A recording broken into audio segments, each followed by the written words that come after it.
Parlons de l'hygiène intime. Quelle est la bonne façon de nettoyer le vagin et la vulve? Vous l'avez probablement constaté vous-même, les rayons des supermarchés regorgent d'une variété énorme de produits de lavage, de savon, de crème et autres produits spéciaux censés rendre les vulves et les vagins frais et propres. Les savons, les gels de douche, les déodorants, les lingettes humides et autres sont très agressifs pour la vulve et le vagin. Ils contiennent des produits chimiques qui détruisent réellement la flore vaginale.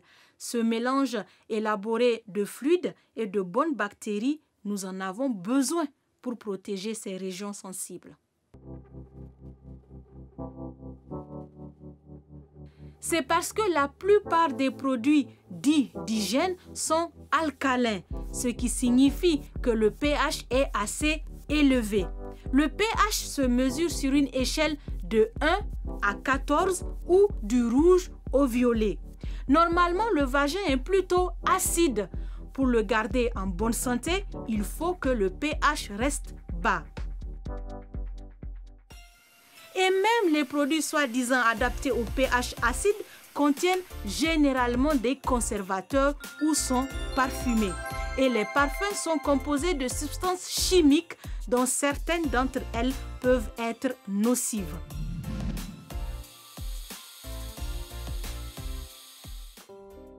Des études ont démontré que les femmes utilisant des douches vaginales sont plus susceptibles d'attraper des infections. Les douches vaginales peuvent également causer des problèmes pendant la grossesse et même entraîner un risque accru de cancer. Pas vraiment besoin de tous ces produits. Le vagin s'auto-nettoie. Il produit son propre environnement hygiénique. Ces fluides l'aident à se nettoyer de l'intérieur. Dès que vous essayez d'intervenir, il perd son équilibre délicat. Appliquer un produit quelconque revient à le polluer plutôt qu'à le nettoyer. Il fonctionne vraiment mieux tout seul. L'image développée est que la femme n'a pas besoin d'être malade pour prendre des médicaments. Son corps, et en particulier sa vulve et son vagin, est par définition défectueux et nécessite des soins particuliers. Et influence ses achats.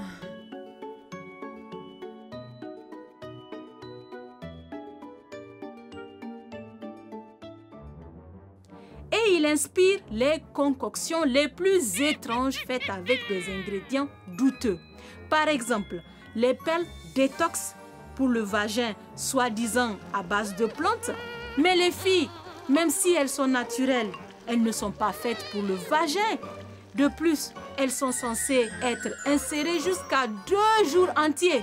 Non, ne faites pas ça.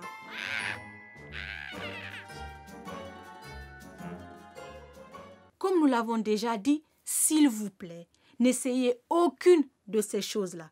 Les pilules à paillettes, les pierres ou toute autre chose n'est pas bon pour le vagin.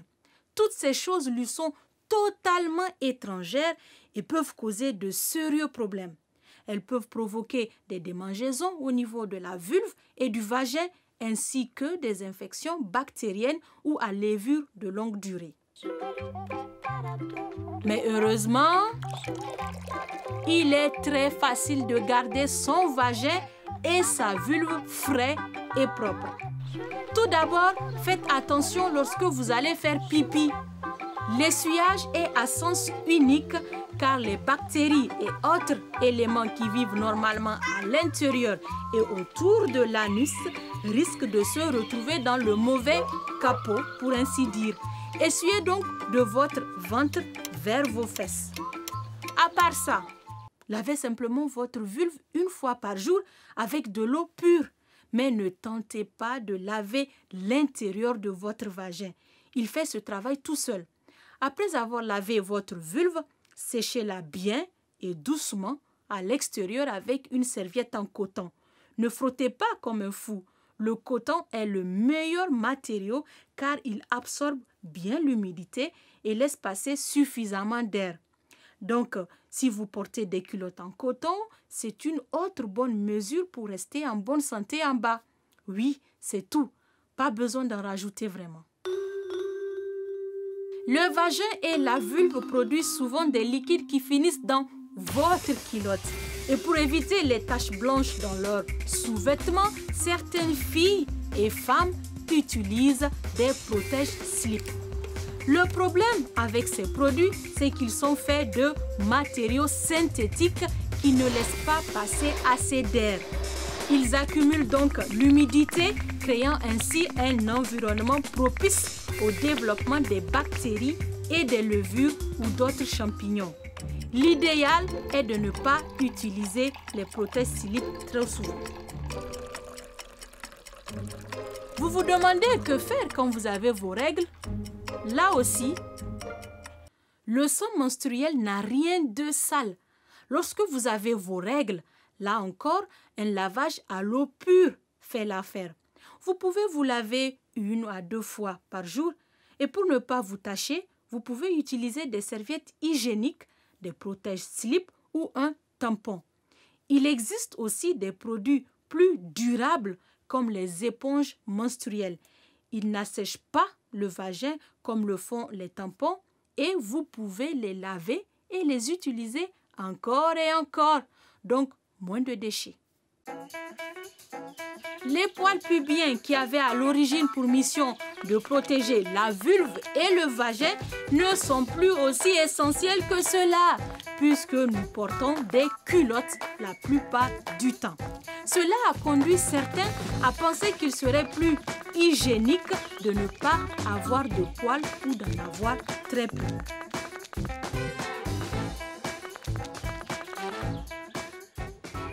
Sachez que le rasage, l'épilation et l'épilation à la cire peuvent blesser la peau très fine qui entoure la vulve et ces blessures peuvent facilement s'infecter et s'enflammer. Ce qu'il ne faut surtout pas utiliser, ce sont les crèmes dépilatoires. Elles contiennent des produits chimiques et des parfums qui ne sont pas destinés à être utilisés dans la région génitale. Donc, si vous voulez couper vos poils pubiens, il est préférable tout simplement de les tailler. La conclusion est la suivante. La nature a créé les vagins et les vulves comme des merveilles auto-nettoyantes qui n'ont besoin que d'un peu d'eau pour être heureux.